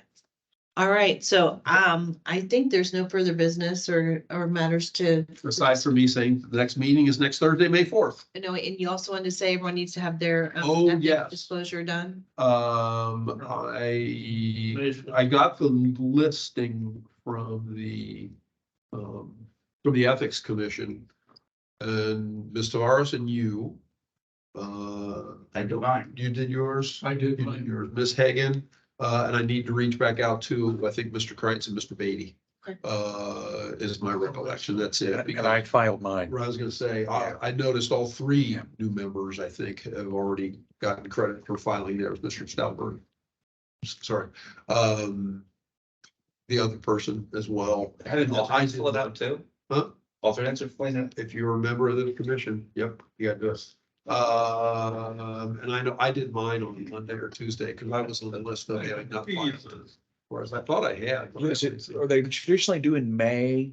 They used to be due in April on tax day. They changed that about 4 or 5 years ago, maybe longer than that. So now it's May 15th. Thank God. I guess they got smart and said, we don't need to confuse everybody else. So Chris does not need to, but I need to. So yes, I filed mine. So you need to file yours. I do need to file mine. Yes. Because I have to wait for my husband. I always have to wait for my husband to review, and I'm like, listen, I'm just gonna do it. I'm gonna do it. And I will also include in an email a reminder as well. I'll just go home and do it, and then I'll just tell my husband that it's completed. There you go. He doesn't have time to review it at this point because he's had it. Yep, there you go. I'm 90% sure I did. If for some reason I'm not, let me know. I think I have. I left the list on my desk. I can't hold on for. Okay. I'll tell you. I was gonna say, yeah, you have it, because you sent it to me. Trust Um, them to Oh, yes. appropriate Fair enough. process it. But did you got your receipt that you did? Yeah. And I know I have it because I'm waiting Yeah, for I have mine. Kurt to. That's what I. I know, just My wife, I did it. Because she always wants to, No, always wants to look at it. yeah, which is fair. I mean, Mr. it's Knight. Information as well. You did yours on January 24. There you go. Oh, But I know they have mine registered? They should. I Well, believe so. you did yours on 4/24. Yeah, and Mr. Norman did his like on January 2nd, I think, or something like that. The form. Third. Was it the third? I was gonna say, I got an email from him early on saying I filed mine because even though he went off, oh, that's right. That's the other one that need, Mr. Bromer and Ms. Cunningham need to file as well. Oh, gotcha. Cromer already has. Yeah, because they served until you all were appointed. They served through For the, that, they served through that period of time, so I need to reach out to them as well. And remind them to file. It was going forward, not I guess I would. Well, no, well, what it does, what you filed is your 22 report for it in this year. Yeah. So it has to, so be prepared, even when you leave the commission. Yeah. You will Yes, I file. thought, I thought it was only a requirement if you were going to maintain future employment. So that, I mean, if you left the state, If you you wouldn't need served- to because you're not. if you served in a position in a particular calendar year, you are expected under the ethics law to file an ethics report Interesting. that reflects your activity in that year. And I guess what it comes to is, looking at it from the bad side, let's say that, I'll pick on Scott. Let's say that Scott, at some point in January of last year, while he was still on the commission, acted on a matter in which it was, subsequently it was identified that he had a conflict of some sort. And somebody wanted to raise that as an issue. And it was, obviously what we do here is, I don't know, is ever going to raise the level of seriousness there, but it presumably could. But, if it went to that level, somebody could say, hey, he voted on an issue and he should not have because he had this relationship with that person and it impacted his decision. That's a potential ethics violation. So that's how it would come into play. At least that's my understanding of how. It doesn't matter to me that they don't want to do it. Right. Yeah. So since we're on the ethics commission anyway, you wanna remind everybody about our responsibility under the ethics? Oh, yeah, also doing your ethics. There is a requirement to get ethics training as well in each year. Yes, You're on the commission. you sent something out. I did that last year. I think you're covered now for a while, yes, because you would have gotten it. That's not a requirement on you guys to do before you do this, but in this next year, you will have an obligation to go to some sort of ethics training. Something that offers it either through the ethics commission. I normally get something from Susan Wolf at the ethics commission that'll say, hey, we've got this session coming up. And it'll either be in person, and they offer them all over too. There are times to offer them down in, up in Cleveland or down in Cincinnati area. So you can always go to something down there. Yeah. Last year. They do them online. You sent us a link, Yeah, they Yeah, do, Otto they, sent one out. they do them online as Right. well. Yeah, They do so them you online. guys will do that? Send us a link this year. When I get something, I can always reach out to Susan and say, hey, what's coming up? For you to, that you're gonna have a session. Thanks, John, I forgot about doing that. Yeah. those can Yeah, be tricky. Send that out. The online can be tricky. You have to be in the right search format or else it'll kick you out 100 times. Speaking. I'm just saying Right. that may have happened to me twice. 2 different trainings, so, Okay, so yeah, I will send out a reminder on that as well, okay. when I get something from Susan that says what their sessions are. So are we going to try to hurry up and send in something that in addition to the budget or not? I think, I think Ms. Tavares's comments are appropriate. It's certainly something we can try and address. It's out of the ordinary for me to get into doing something like that, but it certainly may be something to consider strongly. Yes. The first thing we need to do is find out if the House kept. Yeah, Your we kept it what request. it was. Yeah, Because you asked for additional. I asked at the committee level where I was, I asked, and they seemed interested, but that doesn't, you know, that obviously doesn't mean it. Yeah, With all due respect, that doesn't mean a whole lot. yeah, If because a lot can change, you know, there are a lot of asks, right? Right. Oh, yeah. The other people that I testified with in the House, at least two of them, I think, asked for additional The amounts. good news is our request is a very, very small, it's relatively a small request compared to Yeah, oh, other, you know. yeah. When I was testifying at the Senate the other day, the Exposition Commission was on the agenda with me, and they're the ones I noticed. There was a story out there about somehow it got raised that they may do the state fair at a different location than the fairgrounds. How do you That do was that? mentioned as a part of the testimony. I have no idea. Well, because what they talked about was doing some fairly extensive, either remodeling. Renovations. Renovations at the fairgrounds that are necessary. And To temporarily right, move. temporarily move it, because they were talking about $70 million exposition center, which I guess when you look at all the facilities they have out there, physical facilities, I guess it would be necessary, but so one of my comments was, you've heard of a lot bigger numbers than the elections commission's asking for here. Yeah. But ours is every bit as critical as Right. the big numbers that the other ones are getting in order for our operation. So the budget analysts that you work with, do they work at LSC? No, budget okay. management. Okay, OPM. okay. So we need to, maybe take a look at the comparison doc. It's either the green one or the red one on, LSC's website. I can't remember the Yeah. colors now. It's been a the while. red book comes out of OBM. Okay, but we need to And- figure out if they kept that. Right, And if you could maybe let us know, okay. Yeah, I'll have to So- look into that, because I don't know, right, as I'm sitting here, I don't know, but you're right, I should. And I will do that. All right, having no further business, do we have a motion to adjourn? So moved. second. All right, we have motion duly seconded, all in favor.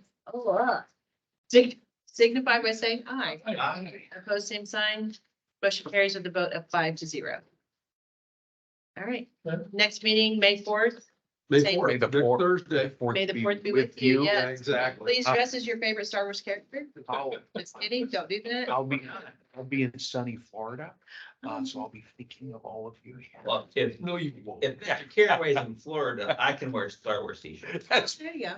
as you should be able to. Why not? Or at least a Star Wars tie, At least the Star right? Wars tie. That was a previous. That's right.